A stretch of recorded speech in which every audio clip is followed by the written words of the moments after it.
Antes de entrar en 2 de Corintios capítulo 4, simplemente les quisiera recordar y enfatizar, hermanos, que la enseñanza de la Biblia, el estudio bíblico, es el medio por el cual Dios nos hace crecer.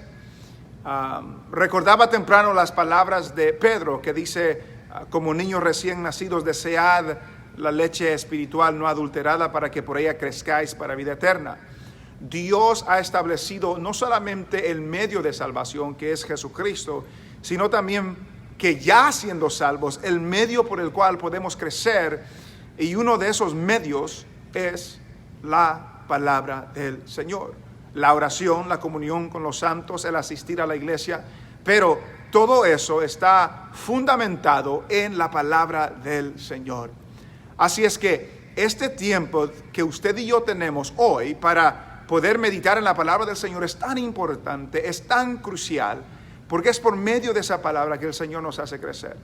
Y nos hace crecer al escuchar la palabra enseñada y predicada, pero también nos hace crecer al usted y yo tomar tiempo en nuestra casa, en nuestro hogar, para abrir esta misma palabra y para leerla y para enterarnos por nosotros mismos lo que Dios nos quiso decir en su palabra. Y digo esto para que aprovechemos estos momentos que tenemos de estudio, de enseñanza, estos momentos que nos podemos comunicar de esta manera, porque el Señor nos ha dado estos recursos para que juntos podamos crecer, para que juntos podamos ser transformados, para que juntos podamos ser hechos más como la imagen de Jesucristo. Y por eso enseñamos la Biblia, y por eso predicamos la palabra del Señor. Y vamos a estar, 2 de Corintios, capítulo 4 y versículo 3. Les doy unos segundos para que encuentren este pasaje. 2 de Corintios, capítulo 4, versículo 3 hasta el 6 dice lo siguiente: pero si nuestro evangelio está aún encubierto, entre los que se pierden está encubierto, en los cuales el Dios de este siglo cegó el entendimiento de los incrédulos, para que no les resplandezca la luz del evangelio de la gloria de Cristo, el cual es la imagen de Dios. Porque no nos predicamos a nosotros mismos, sino a Jesucristo como Señor, y a nosotros como vuestros siervos por amor de Jesús. Porque Dios, que mandó que de las tinieblas resplandeciese la luz, es el que resplandeció en nuestros corazones para iluminación del conocimiento de la gloria de Dios en la faz de Jesucristo. Amén. Estamos en 2 de Corintios, capítulo 4, versículo 3 al 6. En el año 2007, un atleta profesional de baloncesto ya se había retirado de jugar y en una noche se levantó a las 2:30 de la noche para tomar agua. Mientras se encaminaba hacia la cocina, se cayó en las gradas de su casa. En el momento pensó que se había tropezado en algo. Su esposa, que estaba dormida, oyó el ruido, oyó el golpe, se levantó, salió de su cuarto para ver lo que había sucedido. Cuando llegó a donde estaba su esposo, lo encontró sentado en un escalón de las escaleras, de las gradas, pero su pierna se había quebrado. Llamaron a la ambulancia, lo llevaron al hospital y comenzaron a hacerle análisis, comenzaron a hacerle exámenes para ver qué es lo que había sucedido.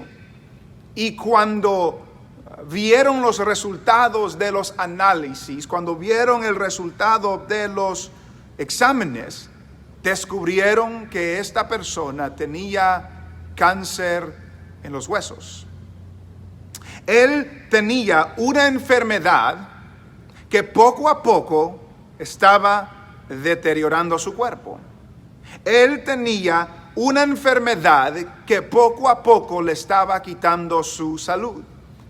Él tenía una enfermedad que poco a poco le estaba quitando la vida y él no se daba cuenta. Tuvo que quebrarse la pierna, tuvo que ir al hospital, tuvo que hacerse análisis, tuvo que hacerse exámenes para descubrir que tenía cáncer en los huesos. Y entonces se dio cuenta que en él había algo que estaba destruyendo su vida. Y en una manera similar, el ser humano tiene una condición preexistente. Una condición que está deteriorando su vida. Una condición que poco a poco le está quitando la vida. Una condición que si no se trata, una condición que si no se resuelve, tendrá efectos eternos. Y el problema es que muchos no se dan cuenta que lo tienen. Ese problema es el pecado. Es el pecado que habita en todo ser humano. Es el pecado que ha afectado a toda persona en todo lugar y ha afectado todo aspecto de nuestra vida. Es el pecado que nos destruye, es el pecado que está dentro de nosotros, que nos lleva a la perdición, que nos lleva a la muerte, que nos lleva a la destrucción y por fin nos lleva a la condenación eterna. Y muchas personas no saben que tienen esta condición. Y como no saben, no comprenden, no entienden, no buscan cómo remediar esta condición. Este pecado que trae muerte, este pecado que trae condenación, este pecado que trae castigo eterno. Y aún más terrible que eso, es que hay personas en las iglesias que creen que han tratado esta condición, que creen que están bien, que creen que han sido librados de este diagnóstico, pero que tristemente se están engañando a sí mismos. Siguen en la misma condición, siguen con rumbo a la condenación, pero no se dan cuenta porque se engañan a sí mismos. Jesús nos advirtió que no todo el que le dice Señor, Señor, entrará en el reino de los cielos, sino aquel que hace la voluntad de su Padre. Y además dijo Jesús en San Mateo capítulo 7, que en aquel día que se presenten delante del Señor, aquel día que daremos cuentas por nosotros, en aquel día muchos me dirán. Estos muchos no son personas afuera. Estos muchos son personas que creyeron estar bien. Estos muchos son personas que creyeron estar haciendo la obra y la voluntad de Dios. Muchos me dirán en aquel tiempo, en aquel día, ¿no profetizamos en tu nombre? ¿No hablamos de ti? ¿No echamos fuera demonios en tu nombre? ¿No hicimos muchos milagros en tu nombre? ¿No pasamos al frente de la iglesia cuando nos hicieron el llamado? ¿No fuimos a la iglesia por muchos años? ¿No nos hicimos miembros de una iglesia por muchos años? ¿No servimos en la iglesia? ¿No ofrendamos? ¿No ayudamos al pobre? ¿No ayudamos al necesitado? Y el Señor en aquel día dirá, nunca os conocí. Apartaos de mí, hacedores de maldad. Y lo que debemos recordar hoy, lo que debemos ser recordados hoy, es que en esta vida, en este caminar, solo existen dos opciones. Solo existen dos lados. Solo existen dos realidades. O somos del Señor o no somos del Señor. O le pertenecemos a Él o le pertenecemos al diablo. Y no hay un lugar intermedio. No importa si va a la iglesia, no importa si es miembro de una iglesia, no importa qué tanto done a la iglesia o a los necesitados, no importa. O conoce al Señor o no lo conoce. O el Señor lo conoce a usted en una manera personal, íntima, o el Señor no lo conoce a usted y a mí. Y muchas veces nos podemos estar engañando a nosotros mismos pensando que estamos bien en la iglesia, que no necesitamos arrepentirnos, que no necesitamos cambiar, que no necesitamos venir al Señor en fe, engañándonos a nosotros mismos, y corremos el riesgo de llegar a aquel día y escuchar a Dios decir: yo nunca te conocí. Yo nunca te conocí. Esta carta de Segunda de Corintios fue escrita por el apóstol Pablo a la iglesia que está en Corinto. Como el nombre se nos indica, es la segunda carta en la Biblia del apóstol Pablo a la iglesia en Corinto, aunque se cree que hubieron otras cartas que Pablo les escribió a ellos. Corinto era una ciudad grande, era una ciudad importante, era una ciudad de negocio. Pero era una ciudad donde había mucha maldad, mucho pecado, mucha inmoralidad, mucha idolatría. Y en esta ciudad de Corinto estaba una iglesia que también tenía muchos problemas. Y Pablo les escribe su primer carta para lidiar con algunos de estos problemas, y escribe la segunda carta, y en esta segunda carta se dedica a defender su ministerio, a defender su apostolado, a defender su llamado, a defender el ministerio que se le había sido otorgado por medio de Jesús, y que él estaba seguro que ese ministerio se lo había dado el Señor. Si analiza conmigo lo que dice el capítulo 4, estamos en 2 de Corintios capítulo 4, leímos el versículo 3, pero si notamos lo que dice desde el versículo 1, por lo cual teniendo nosotros este ministerio, lo tenemos, dice Pablo, según la misericordia que hemos recibido, no desmayamos, no nos damos por vencidos. Versículo 2, antes bien, renunciamos a lo oculto y vergonzoso, no andando con astucia ni adulterando la palabra de Dios, sino por la manifestación de la verdad, recomendándonos a toda conciencia humana delante de Dios.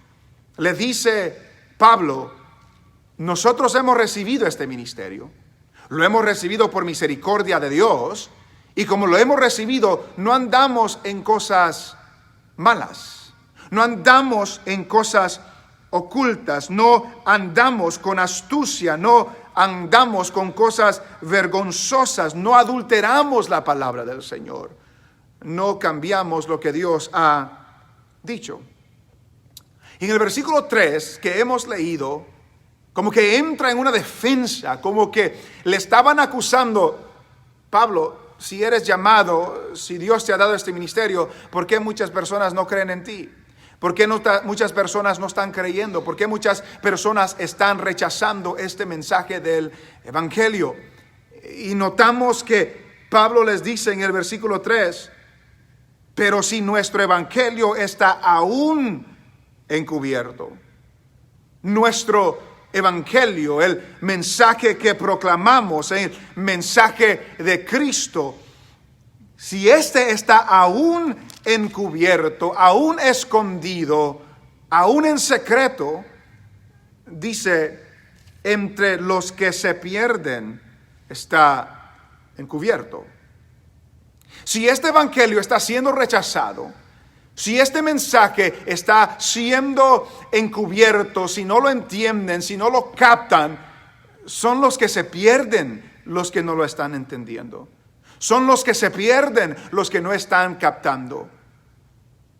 Es entre los que se pierden está encubierto. Y nos detenemos allí, esa frase, entre los que se pierden está encubierto. Y nos hacemos la pregunta, ¿quiénes son los que se pierden? ¿Qué significa que se pierden? La palabra que se pierden ahí habla de destrucción, habla de destruir. Y la idea que se da son aquellos que van hacia la destrucción eterna, que llevan una vida de destrucción porque no han creído en el Evangelio de Jesucristo. Están pereciendo, día a día están pereciendo, día a día están dirigiéndose hacia la destrucción. Según Tesalonicenses capítulo 2 versículo 10 habla que los que se pierden son los que no reciben el amor de la verdad para ser salvos. ¿Quiénes son los que se pierden? Los que no son salvos. ¿Quiénes son los que se pierden? Los que no reciben al Señor Jesús. ¿Quiénes son los que se pierden? Los que no han entregado su vida al Señor, los que no han depositado su confianza en Jesús. ¿Por qué? Porque para ellos esto es locura. Pablo ya les dijo en Primera de Corintios capítulo 1 que la palabra de la cruz es locura a los que se pierden. Y es entre estos que se pierden en donde el evangelio está encubierto. Dice un escritor que la razón o la causa por la que se pierden no debe ser buscada en la naturaleza del evangelio o en el modo de proclamar el evangelio, pero en el estado y en el carácter de aquellos que la rechazan. Y nota esta frase: el sol no deja de ser sol aunque los ciegos no vean el sol. Escucha esa frase: el sol no deja de ser sol aunque los ciegos no vean el sol. El evangelio de Jesús no deja de ser el evangelio aunque muchos no crean en él. El evangelio de Jesús sigue siendo el poder de salvación para todo aquel que cree, aunque muchos no crean, sigue siendo el poder de Dios para salvación. Y nos debemos de detener ahí también para pensar, ¿cuál es el carácter? ¿Cuál es la condición de aquellos que se pierden? ¿Cuál es la condición de aquellos que no están recibiendo el evangelio de Jesucristo? Y esto es muy importante, porque vivimos en una época, en una era, y quizás en todas las eras ha sido de esta manera, donde el ser humano pone al ser humano en un estado muy elevado, donde todos hablan del campeón que está en uno, donde todos hablan de que el hombre esencialmente es bueno, de que el hombre no es malo, es bueno, y que son las circunstancias que nos rodean las que nos hacen malos, de que el hombre inherentemente es bueno y hace cosas buenas. Pero eso es lo que la gente dice.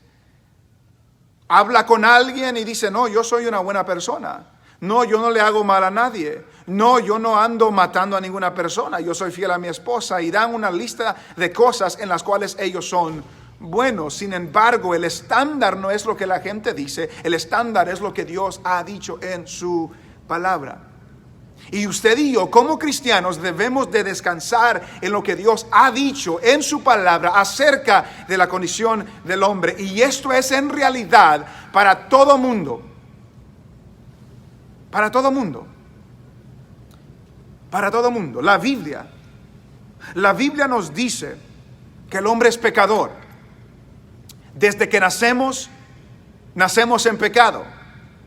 Desde que nacemos con un impulso hacia la maldad. Nacemos con una tendencia a solamente hacer lo malo, solamente hacer las cosas que no son buenas. Esta semana, bueno, antes de decir eso, hay muchos que dicen que no, los niños son tan preciosos, son bien inocentes, son bien dulces, ellos no son pecadores. Los niños son pecadores. Los bebés son pecadores. Desde que comienzan a hablar, comienzan a desobedecer a sus padres. Comienzan a decirle no a sus padres. Comienzan a pelear con otros niños. Comienzan a no compartir las cosas con otros niños. Créame, tenemos una niña de 2 años y medio. Vemos cómo esta realidad se ve en todas las personas. Pero muchos creen que son buenos. Muchos creen que no tienen este problema. Lo puedo comparar a lo que estamos viviendo en el día de hoy. Estamos viviendo en medio de una pandemia, en medio de esta coronavirus. Y lo que se ha dicho es que hay muchas personas que tienen este virus, pero no lo saben que lo tienen. Y el peligro es que como no saben que lo tienen, se lo pueden transmitir a otras personas y así el virus se sigue propagando. No muestran síntomas, no muestran los efectos de esta virus. Y de manera similar, el pecado lo tiene toda persona. Aunque algunos tienen la virus y otros no tienen coronavirus, el pecado lo tiene todo el mundo. Y el pecado, aunque no lo veamos, ahí está dentro de nosotros. Todos han sido infectados con el pecado. Todo en nosotros ha sido afectado por el pecado. Nuestro cuerpo, nuestro corazón, nuestra mente, nuestras emociones, todo ha sido afectado por el pecado. Todos hemos sido infectados por el pecado y por lo tanto todos son pecadores. La Biblia nos dice que somos malos. Que somos malos. Jesús, hablando con las multitudes, les dice: si vosotros siendo malos sabéis dar buenas dádivas a vuestros hijos, declara que somos malos. La Biblia dice que el hombre vive en tinieblas, vive en la oscuridad. La Biblia declara que el hombre es esclavo del pecado. El que hace pecado es esclavo del pecado, dijo Jesús. La Biblia nos dice que el ser humano está muerto en delitos y pecados. La Biblia nos dice que el ser humano está alejado de Dios, que el ser humano es enemigo de Dios, que el ser humano tiene el entendimiento oscurecido, entenebrecido, que el ser humano es ciego espiritualmente, ciego a las cosas espirituales, que el ser humano es propiedad de Satanás. Esto que la Biblia nos registra. Y el peligro de nosotros en esto es pensar que está hablando con los de afuera. Pero yo voy a la iglesia, yo estoy bien.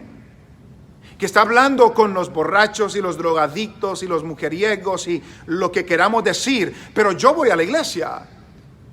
Yo ofrendo en la iglesia. Esto no se aplica a mí. Yo me he visto de cierta manera. Esto no se aplica a mí, hermano, amigo. Esto se aplica a todo mundo. Y lo único que nos puede librar de eso, y lo veremos después, es el Señor Jesucristo. Pero si Cristo no nos libra de esto, seguimos en pecado, seguimos con ceguera espiritual, seguimos siendo propiedad de Satanás, seguimos alejados de Dios, enemigos de Dios, enemistados con Dios, con nuestro entendimiento oscurecido, seguimos sin discernimiento espiritual. Esa es la condición del hombre. Y si usted no conoce a Jesús, no ha recibido a Jesús, esa es su condición. Vaya a la iglesia o no vaya a la iglesia, esa es su condición. Y el problema, el dilema y la preocupación es que muchos de los que están en las iglesias siguen en ese estado, pero se engañan a sí mismos. Siguen siendo esclavos del pecado, pero se engañan a sí mismos. Siguen alejados de Dios, pero se engañan a sí mismos. Siguen en el mismo pecado, en la misma desobediencia, pero se engañan a sí mismos. Si nuestro evangelio está aún encubierto, entre los que se pierden está encubierto. Luego en el versículo 4 se nos dice: en los cuales, estos que se pierden, en los cuales el Dios de este siglo cegó el entendimiento de los incrédulos. Note lo que nos dice Pablo en 2 Corintios capítulo 4 y versículo 4, en los cuales el Dios de este siglo. ¿Quién es el Dios de este siglo? Es Satanás, es el diablo. Muchos no quieren creer que existe, muchos quieren evitarlo, olvidarlo, evadirlo, y está bueno evadirlo, pero la realidad es que existe. La realidad es que Él es el Dios de este siglo. Él es el príncipe de la potestad del aire. Él es el Dios de este mundo. Él es el que engaña a los incrédulos. Él es el que cega el entendimiento, y cuando habla de que les cega el entendimiento, habla de que no pueden entender, hacer que no se entienda lo que están escuchando. Que por naturaleza somos pecadores, que por naturaleza somos ciegos espiritualmente, por naturaleza nos alejamos de Dios, pero aún más hay un enemigo de las almas que se encarga de usar todos los medios, todas las maquinaciones, todos los entretenimientos, todas las tentaciones, todas sus maquinaciones para hacer que los incrédulos no entiendan, no comprendan el evangelio de Jesucristo, en los cuales el Dios de este siglo cegó el entendimiento de los incrédulos, los que no creen, los que no tienen confianza, que es lo opuesto del creyente, que es lo opuesto del cristiano. Note lo que dice el libro de Efesios en el capítulo 4, en el versículo 18, dice lo siguiente. 17 y 18. Esto pues digo y requiero en el Señor, que ya no andéis como los otros gentiles, que andan en la vanidad de su mente, teniendo el entendimiento entenebrecido, ajenos a la vida de Dios, por la ignorancia que en ellos hay, por la dureza de su corazón. El entendimiento entenebrecido, la dureza del corazón, ignorancia en cuanto a las cosas de Dios. Y a esas personas viene el enemigo y cega el entendimiento. ¿Con cuál fin? Regresando a 2 de Corintios capítulo 4, versículo 4, en los cuales el Dios de este siglo cegó el entendimiento de los incrédulos. ¿Para qué? Para que no les resplandezca la luz del evangelio de la gloria de Cristo. Para que no les resplandezca la gloria del evangelio, la luz del evangelio de la gloria de Cristo. Note lo que está diciendo Pablo. No pierda el peso de lo que está diciendo Pablo. Satanás se encarga de cegar el entendimiento de los incrédulos para que no les resplandezca, para que no alumbre, para que no vean el resplandor, la luz del evangelio de la gloria de Dios. Note que Pablo no dice que el enemigo se encarga de que no vayan a la iglesia. Note que Pablo no dice de que se encarga de que no den limosnas, de que no ayuden al necesitado de vez en cuando, de que no hagan alguna obra de caridad, de que no se hagan miembros. No está diciendo eso. Se encarga de que no les resplandezca la luz del evangelio de la gloria de Jesucristo. Que el enemigo, el Dios de este siglo, activamente trabaja para que los incrédulos se queden en la oscuridad, se queden en las tinieblas, se queden a su lado. No quiere que les resplandezca esta luz del evangelio de la gloria de Cristo, porque el enemigo sabe que el evangelio es luz, que el evangelio alumbra, que el evangelio disipa tinieblas, que el evangelio tiene que ver con la gloria de Cristo, que el evangelio nos revela la gloria de Cristo, que el evangelio nos hace ver la belleza de Cristo. Pero el enemigo, Satanás, se encarga que el entendimiento de los que se pierden quede oscuro, quede entenebrecido, quede ciego, para que no le resplandezca, para que no vean la luz del evangelio de la gloria de Cristo. Recuerde el dicho de Hajj: el sol sigue siendo sol, aunque los ciegos no lo vean. El evangelio sigue alumbrando, sigue siendo el medio de salvación, sigue siendo el poder de Dios para salvación, aunque los incrédulos no crean.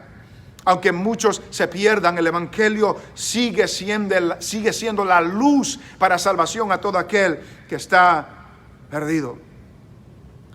El Dios de este siglo cegó el entendimiento de los incrédulos, para que no le resplandezca la luz del Evangelio de la gloria de Cristo. Estimado oyente, usted puede estar en la iglesia y ser incrédulo. Usted puede servir en la iglesia y ser incrédulo. Usted puede involucrarse en mucha actividad religiosa, espiritual, servicial, y aún no conocer al Cristo de gloria, y aún ser incrédulo. Podemos estar creyendo que estamos bien, pero en realidad seguimos siendo incrédulos. Y como seguimos siendo incrédulos, no somos del Señor. No le pertenecemos a Él. Satanás activamente trabaja para que el Evangelio no resplandezca entre los que se pierden. Además de nuestro inherente pecado, que no nos deja ver la gloria de Dios, el diablo trabaja también para que el ser humano no vea la gloria de Dios. El Dios de este siglo cegó el entendimiento de los incrédulos para que no le resplandezca la luz del Evangelio de la gloria de Cristo.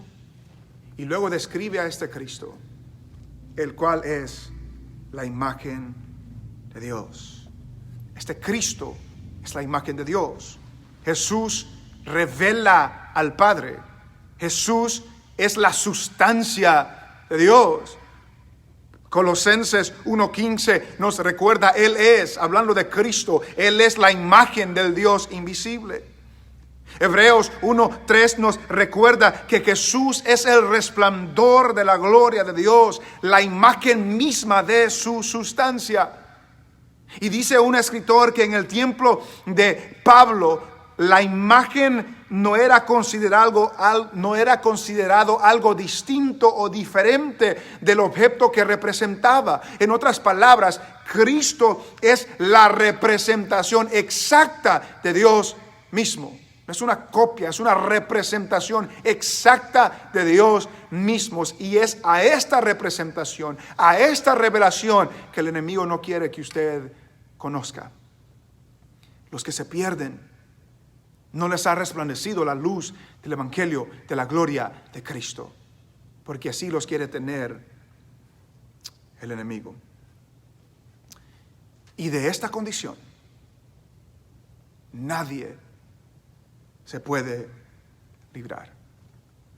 Nadie tiene el remedio, nadie tiene la habilidad de librar, solamente Dios puede librarnos de la ceguera espiritual. Solamente Dios nos puede librar del pecado que nos acecha. Solo Dios nos puede librar de una condenación eterna que justamente merece todo aquel que no se arrepiente.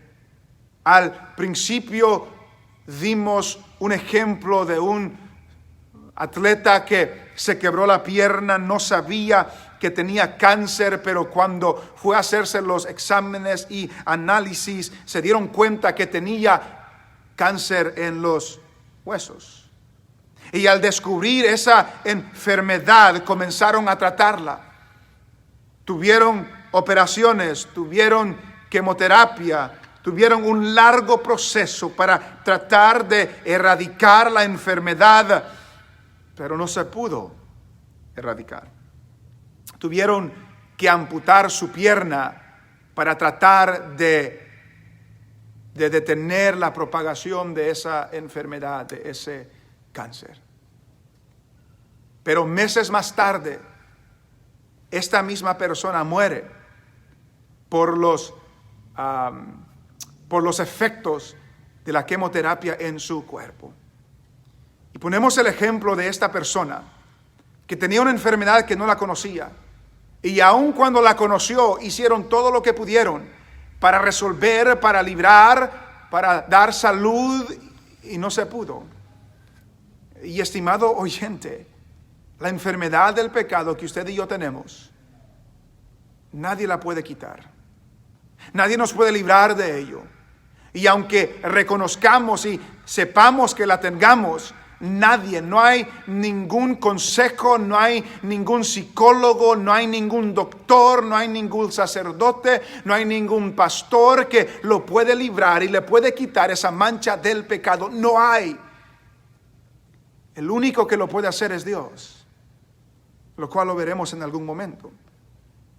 Pero que se nos quede en claro la condición del hombre, alejada de Dios, enemiga de Dios, propiedad de Satanás, muerto en delitos y pecados, con el entendimiento entenebrecido, ciego a las cosas de Dios. Esa es la condición del hombre.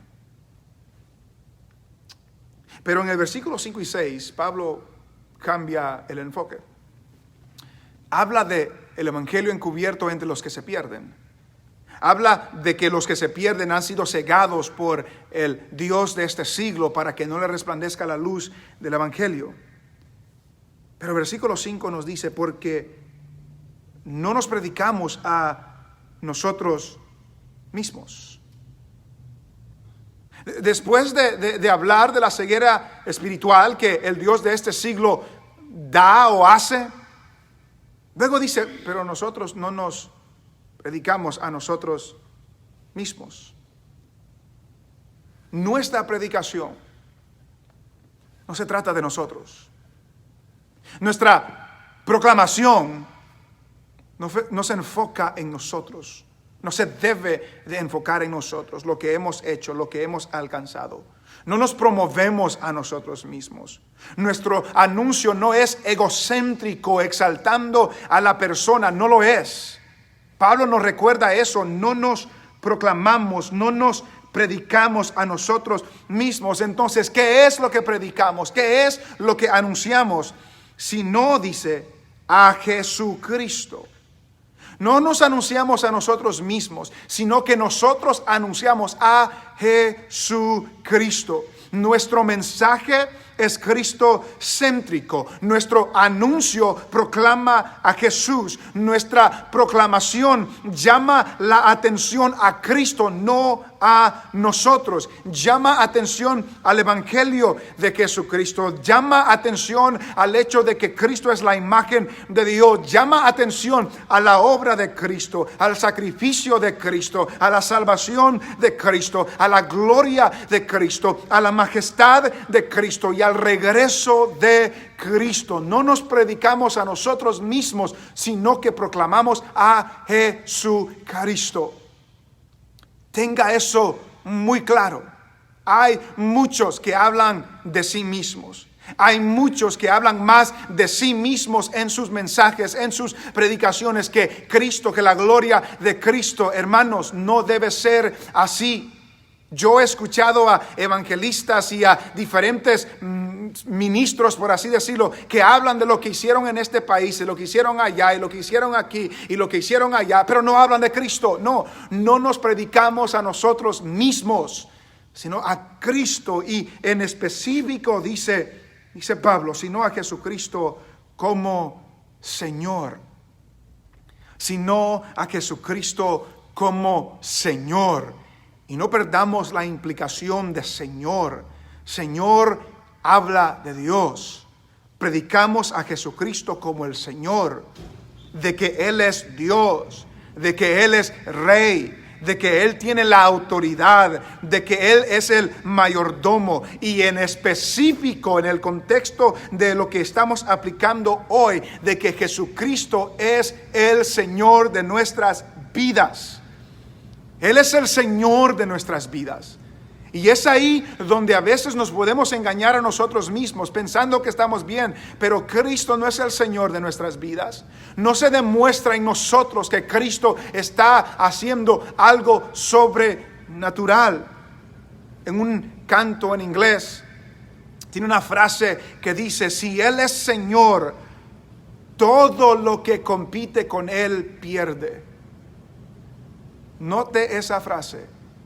Si Él es Señor, todo lo que compite con Él pierde. Si Él es Señor del universo, no hay nada que pueda competir con Él.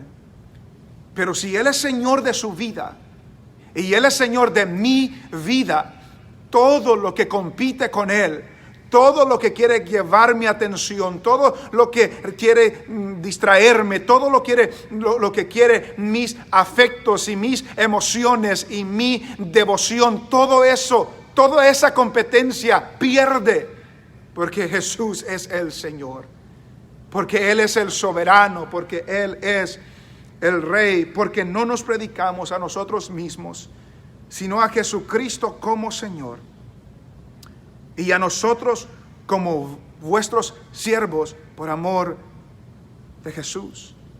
Note lo que hace Pablo. No nos predicamos a nosotros mismos, pero lo que sí vamos a hablar de nosotros mismos es que somos siervos. Y la palabra siervos en el contexto del Nuevo Testamento quiere decir esclavo. No se usa mucho esa palabra hoy porque tiene una connotación bien negativa, especialmente en este país y la historia de este país, pero esa palabra significa esclavo. Somos sus siervos, somos sus esclavos, pero notamos la última frase, por amor de Jesús. Y lo que eso está diciendo, y vamos a regresar a esto, lo que eso está diciendo es que ellos son siervos de Jesús, primeramente. Y porque son siervos de Jesús, son siervos de ellos. No perdamos eso. Son siervos de ellos por amor de Jesús. El servicio está arraigado en el amor a Jesús. Dice un escritor que ser un esclavo de Cristo significa que todas nuestras posesiones, todas nuestras aspiraciones, todo nuestro tiempo, toda nuestra labor le pertenecen completamente a Él. También significa que si Cristo es Señor, que aquellos que proclaman su señorío no pueden ser señores ellos. En otras palabras, en este camino no hay señores, hay un Señor. Y si usted y yo proclamamos el señorío de Cristo, significa que usted y yo no somos señores o señoras. Somos siervos de los demás por amor de Jesús. Y llegamos al versículo 6. Y en el versículo 6, Pablo explica por qué proclama a Cristo como Señor. ¿Y por qué es siervo de los hermanos? Por amor de Jesús.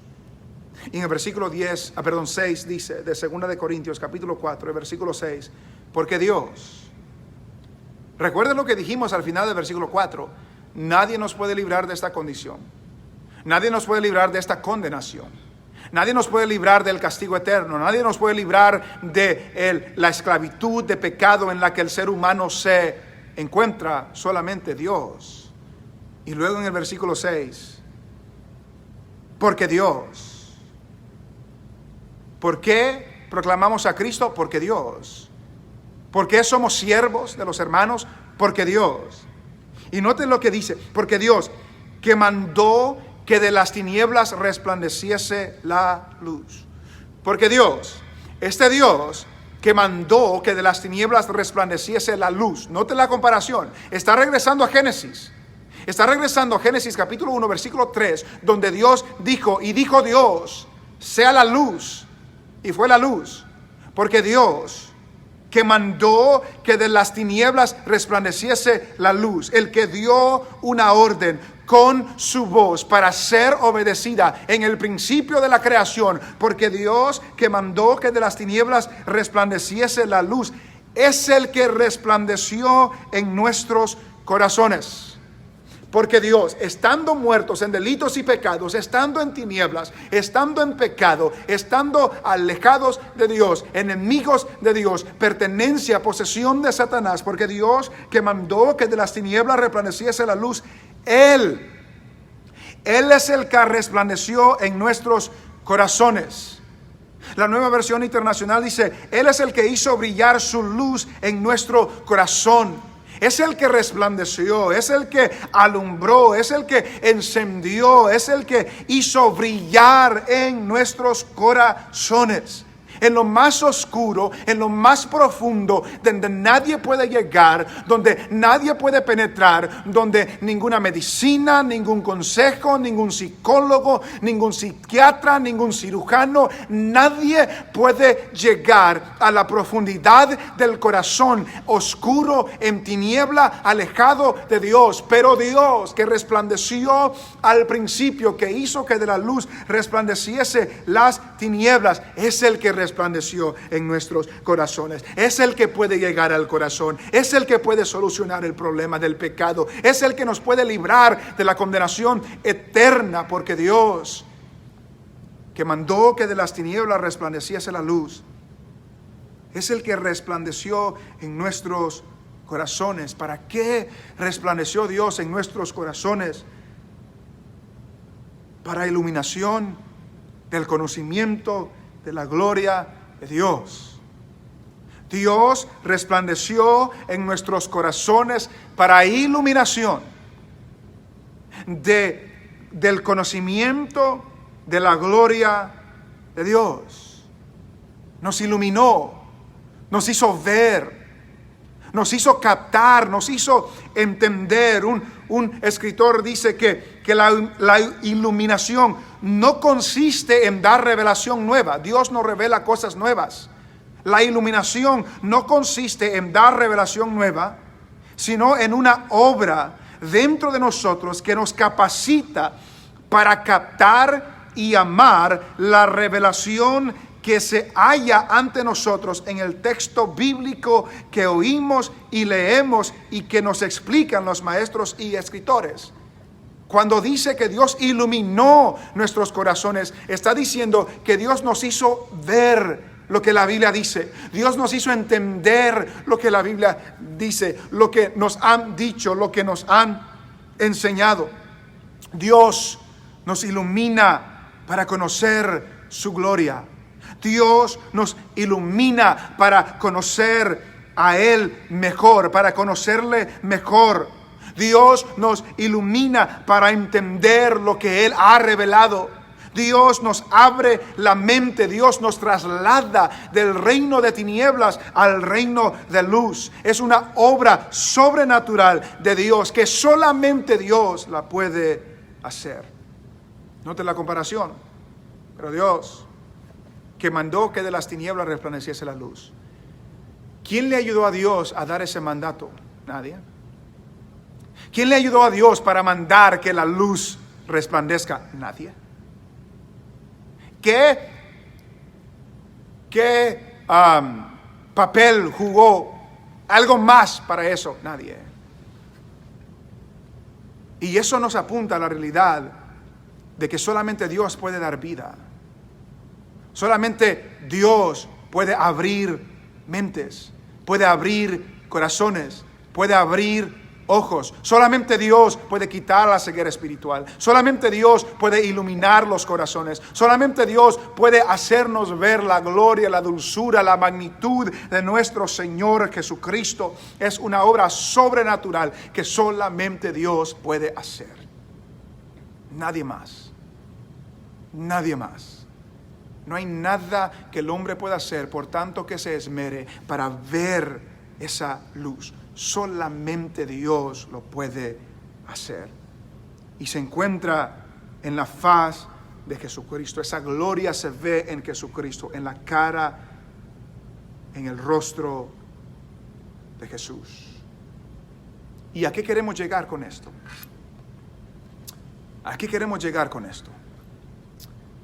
Queremos llegar al hecho de que cuando Dios manda que de las tinieblas resplandeciese la luz, cuando Dios manda que en nuestro corazón resplandezca la luz del Evangelio, de la gloria de Cristo, cuando Dios manda eso, a la persona que recibe esa iluminación, no queda igual. No queda igual. Hay un cambio, hay una transformación, hay algo que Dios produce en esa persona que ahora es una persona diferente. Dice un escritor, así como la tierra de Génesis 1:2, el incrédulo está sin forma y vacío, pero cuando confía en Cristo llega a ser una nueva creación. Dios entonces empieza a formar y a llenar la vida de la persona que confía en Cristo, y esta empieza a ser fructífica para el Señor. Él sea la luz de Dios, lo hace todo nuevo. Dice otro escritor, el cambio se hará evidente a lo largo del tiempo en las formas de comportamiento y deseos que ahora son gratos a Dios. ¿A qué queremos llegar? No puede una persona decir que ha recibido al Señor, decir que ha sido salva, decir que ha sido restaurada por Dios, y que no haya un cambio, y que no haya una transformación, y que no haya algo nuevo con el tiempo. El cambio, dice este escritor, se hará evidente a lo largo del tiempo en las formas de comportamiento y deseos que ahora son gratos a Dios. Y llegamos al punto principal. ¿Somos incrédulos o hemos sido iluminados? ¿Nos estamos perdiendo o hemos recibido la salvación del Señor? Si nuestra vida no cambia, si el tiempo da manifiesto de que nuestras vidas no han cambiado, es posible que todavía seamos incrédulos. Es posible que todavía no conozcamos al Cristo de gloria. Es posible que nuestro entendimiento todavía esté secado por el Dios de este siglo. ¿Cuáles son los resultados de esta iluminación? Cuando vemos el contexto de lo que Pablo dice aquí en 2 de Corintios, encontramos 8 manifestaciones de una persona que ha sido iluminada por el Evangelio de Jesucristo. En el capítulo 3 de 2 de Corintios, en el capítulo 3, versículo 17 nos dice Pablo, porque el Señor es el Espíritu, y donde está el Espíritu del Señor, allí hay libertad. ¿Qué produce esta iluminación? Produce libertad, porque el Espíritu del Señor mora en esa persona, y donde está el Espíritu del Señor hay libertad. Libertad para buscar a Dios, libres del poder del pecado. Donde está el Espíritu del Señor, allí hay libertad. ¿Qué más produce esa transformación, esa iluminación? Produce transformación. Porque note lo que dice el capítulo 3 y el versículo 18. Por tanto, nosotros todos, mirando a cara descubierta como en un espejo la gloria del Señor, somos transformados de gloria en gloria en la misma imagen como por el Espíritu del Señor. ¿Qué produce esa iluminación? Produce transformación. Hay un cambio de vida. Hemos pasado de muerte a vida, que continuamente y progresivamente somos transformados. Que no somos lo que éramos, pero no somos lo que seremos, pero hay cambios, hay transformación en nuestra vida. Y medita en su vida. Por tanto tiempo que haya estado en la iglesia, por tanto tiempo que se ha dicho que es cristiano, ha cambiado su vida. Ha habido un cambio en su vida, ha habido una transformación en su vida. Y si no puede identificarla después de 1 año, de 5 años, de 10 años, de 20 años, quizás se está engañando a usted mismo. ¿Qué produce esta iluminación? Produce libertad, produce transformación. Capítulo 4 y versículo 5, lo leímos. ¿Qué produce? Produce un deseo de hablar de Cristo, no de uno mismo. Recuerda lo que dice, porque no nos predicamos a nosotros mismos, sino a Jesucristo como Señor. Queremos hablar de Cristo. Queremos que otros conozcan a Cristo. Y porque queremos que otros conozcan a Cristo, no esperamos que otro les vaya a hablar de Cristo, sino que nosotros mismos le vamos a hablar de Cristo. Les presentamos el que está transformando nuestras vidas. ¿Tiene un anhelo usted de hablarles a otros de Cristo? Pablo dice, no nos presentamos a nosotros mismos, sino a Jesucristo como Señor. ¿Qué produce esta iluminación? Nos hace siervos. Ese mismo versículo 4 del capítulo 5, porque no nos predicamos a nosotros mismos, sino a Jesucristo como Señor, y a nosotros como vuestros siervos por amor de Jesús. ¿Qué produce la iluminación de la gloria del Evangelio de Cristo? Produce servicio en nosotros, produce humildad en nosotros. Vivimos para servir, vivimos para poner a otros primero, vivimos como servidores de Dios y por lo tanto somos servidores de otros. ¿Qué produce esta iluminación? Libertad, transformación, un anhelo de hablar de Cristo, un anhelo de servir a otros. ¿Qué produce esta iluminación? Que ahora procuramos agradar a Dios. Note lo que dice el capítulo 5 y versículo 9. Por tanto, procuramos también, o ausentes o presentes, serle agradables. El incrédulo no le importa si Dios no se agrada de él. El inconverso no le importa que Dios esté airado contra él. Pero el que ha sido iluminado, procura agradar a Dios. Procura agradar a Dios. Nos preocupa que Dios esté agradado. Nos esforzamos, nos preocupamos por obedecer a Dios. Nos preocupamos cuando pecamos, cuando desobedecemos. Nos preocupamos cuando nos alejamos de Dios. El deseo del que ha sido iluminado por el Evangelio de Jesucristo es agradar a Dios. ¿Tiene ese deseo usted de agradar a Dios? ¿Tiene ese deseo usted de alejarse de la maldad, de alejarse del pecado, de alejarse de aquello que lo aleja de Dios? ¿O no le importa? ¿O no le afecta? ¿O no le interesa? Y si es así, puede ser que se está engañando a usted mismo. O yo me esté engañando a mí mismo. Y todavía sigo siendo un incrédulo. ¿Qué produce esta iluminación? Produce libertad, produce transformación. Produce un anhelo de hablar de Cristo, produce un anhelo de servir a otros, produce un anhelo de agradar a Dios. ¿Qué produce esta transformación?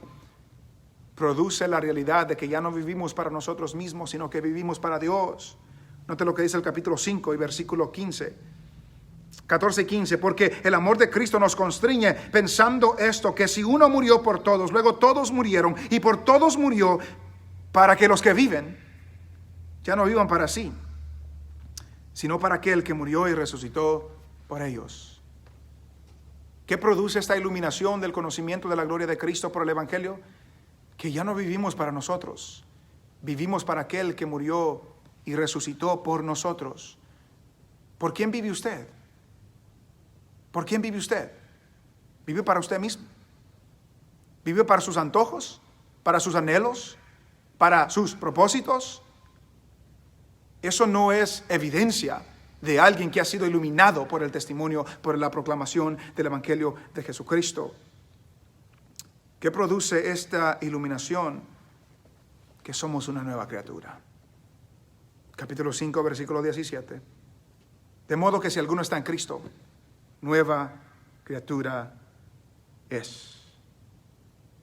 Nueva criatura es. Las cosas viejas pasaron. He aquí todas son hechas nuevas. Hay un nuevo nacimiento. Hay una regeneración.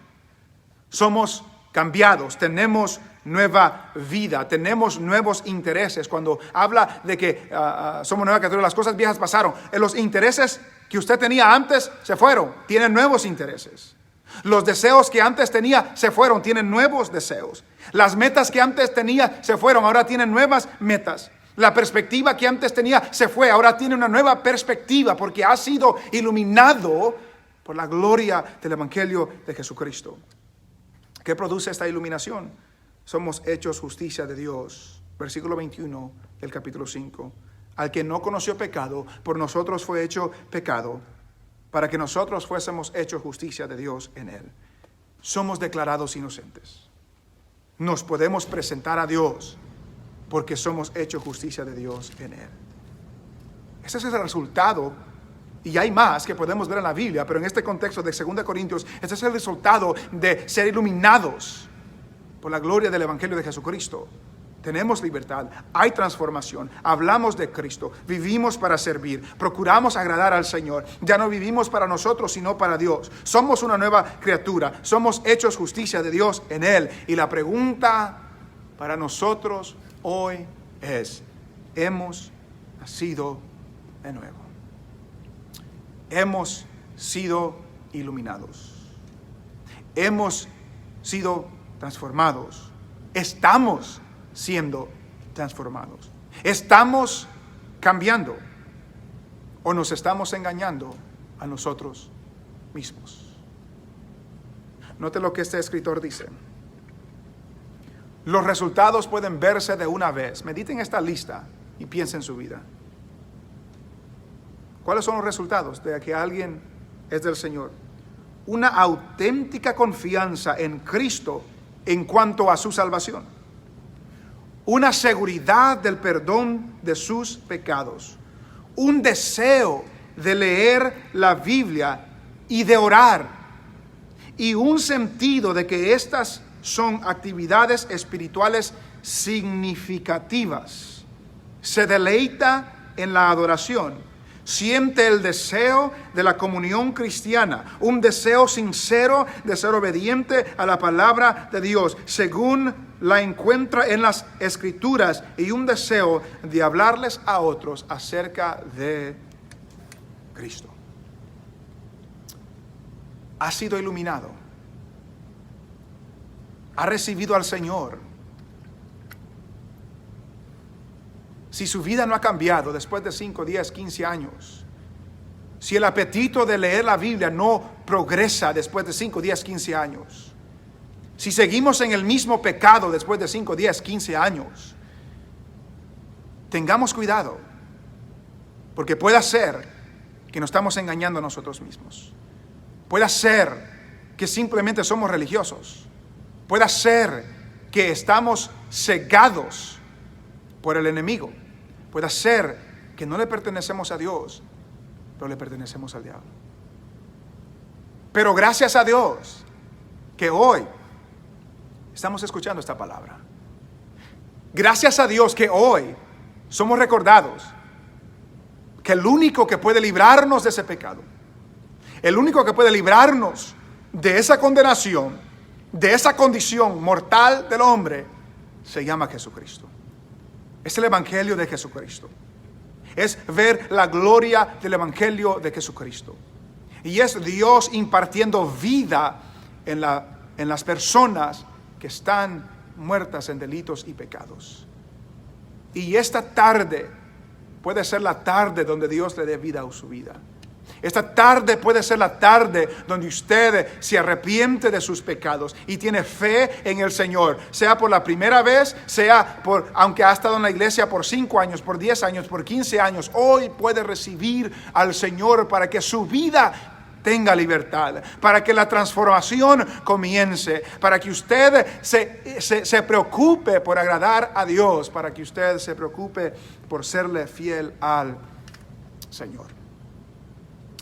Hermanos, amigos, no nos engañemos a nosotros mismos. Recuerde Mateo: no todo el que me dice Señor, Señor entrará en el reino de los cielos, sino el que hace la voluntad de mi Padre.